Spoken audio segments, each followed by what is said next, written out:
Se movió la causa por espionaje ilegal.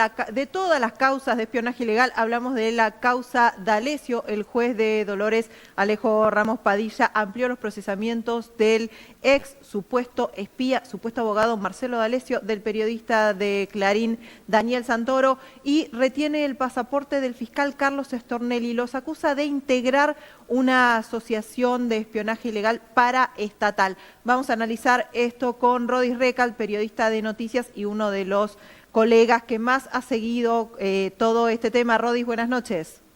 Hola Úrsula, buenas noches, ¿cómo estás? ¿Cómo ves todos estos movimientos? A ver cómo podemos bajar a tierra esto que ha pasado. Bueno, bien explicabas al principio que la novedad más importante de este fallo que emitió el juez Alejo Ramos Padilla en Dolores es que procesa a un miembro nuevo dentro de toda esta organización, nuevo dicho porque todavía no había sido procesado, que es Pablo Pinamonti, y es un ex integrante de la AFI durante el gobierno de Macri, y amplía un procesamiento sobre el fiscal Carlos Stornelli, quien dio una entrevista esta tarde y dijo que todo esto era una especie de rejunte, ¿no? La novedad es también que le retienen el pasaporte a Stornelli, como bien indicabas, y lo mencionan como coautor del delito de asociación ilícita y de extorsión contra el exsecretario de Cristina Kirchner, Pablo Barreiro.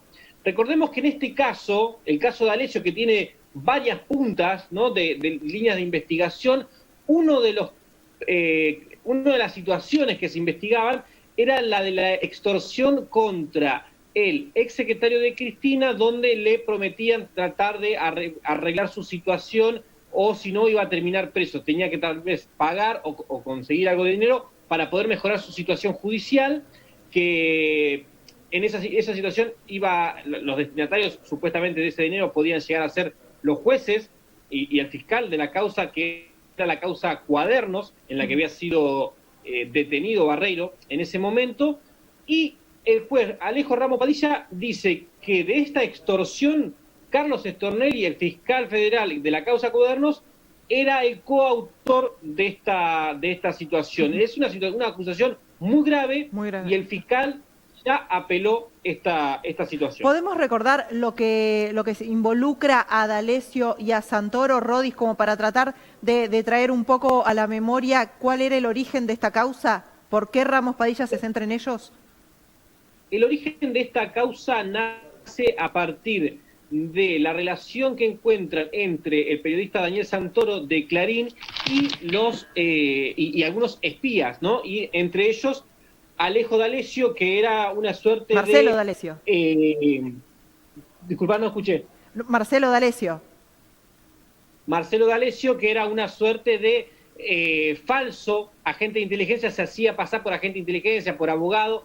Cuando lo allanan a D'Alessio en el marco de una causa por extorsión, por aprietes, allí en su celular encuentran muchos intercambios de mensajes con Daniel Santoro, y Daniel Santoro a la vez teniendo un rol, según el juez, como parte de esta asociación, y de hecho hoy en la ampliación del procesamiento amplían su procesamiento como miembro de la asociación ilícita. Y una salvedad, una cosa importante también que sucedió hoy, Úrsula, es que las organizaciones periodísticas, FOPEA, ADEPA, salieron a respaldar a Daniel Santoro por este procesamiento que sufrió en Dolores. Tal cual, es así, respaldaron el accionar de Santoro. Santoro había reconocido acá en una entrevista con Jorge Fontevecchia que él al menos había tenido una relación impropia con la fuente, que era Marcelo D'Alessio. De todas maneras, lo que investiga Ramos Padilla no es la relación entre la fuente, sino la supuesta vinculación de Santoro dentro de esta red de espionaje ilegal y extorsiones. Veremos cómo sigue esta causa en adelante. Muchísimas gracias, Rodis. Gracias a vos, Úrsula. Te sumo un dato más. A Stornelli también lo embargaron en 10 millones de pesos en este procesamiento. Muchísimas gracias. Buenas noches, Rodis. Buenas noches. Chao, chao.